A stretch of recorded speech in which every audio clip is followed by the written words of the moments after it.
Good day, everyone. I hope you had a lovely weekend. Welcome back to class this week. I'd like to go over the next few chapters. I hope you enjoyed the last one, and thanks for your show and tell posts and taking some time to do something a little bit different in the discussion forums.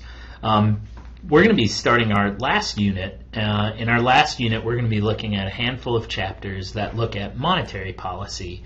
In the next two chapters, chapter 12 and 13, which we'll be looking at in the next couple of weeks, address exactly what money is and the Federal Reserve Bank. The Federal Reserve Bank is the institution that conducts monetary policy. So you probably hear a lot about this on the news, about interest rates and the federal funds rate, and some banter between the president and the chair of the Federal Reserve Bank. We'll be teaching you and helping you understand what this important institution is about, how it works, and all that stuff.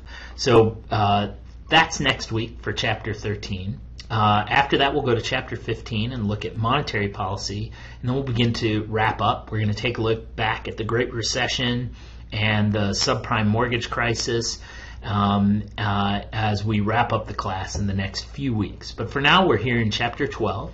And in Chapter 12, we're going to be looking again, defining what money is, talking about our current banking and financial system and how that works. What you have this week to complete are pre-class assignment due Wednesday. You have a discussion back in the flip grid. I know how much you love it. And you have a quiz due on Friday. And then your Applia homework assignments due on the 27th. There's just one, or actually, pardon me, there are two problem sets. It says one up here. I will correct that.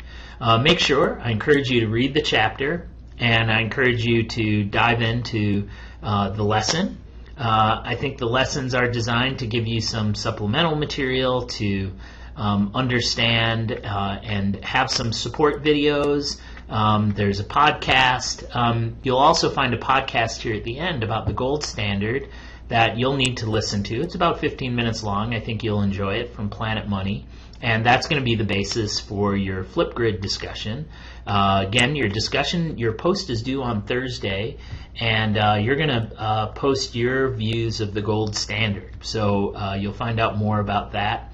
One of my favorite, let me go back to the lesson. One of my favorite things from it, I love discussing this in class, but if you click on this little video, your mind might be a little bit blown by watching this video about the Wizard of Oz and the hidden message from in 1893. There was an economic downturn, a really big one.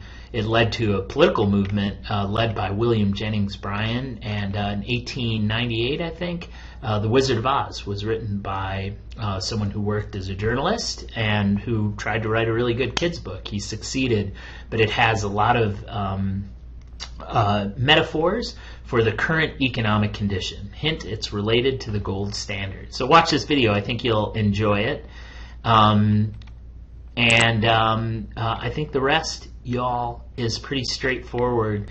If you do have any questions about the material, let me know. Really grateful for the folks who are taking, screenshots of what's challenging them on the homework assignments, and I'm really happy to be able to help you where I can. So don't hesitate to reach out with a remind message or an email. Again, I prefer that you message me through email or remind rather than the messaging system in Moodle. But you'll see I'll respond to any way that you reach out to me. So I hope you have a great week. I hope you're enjoying the fall colors. And I will see you all online in the Flipgrid discussion. And we'll go from there. All right, everyone. Have a great week. Bye.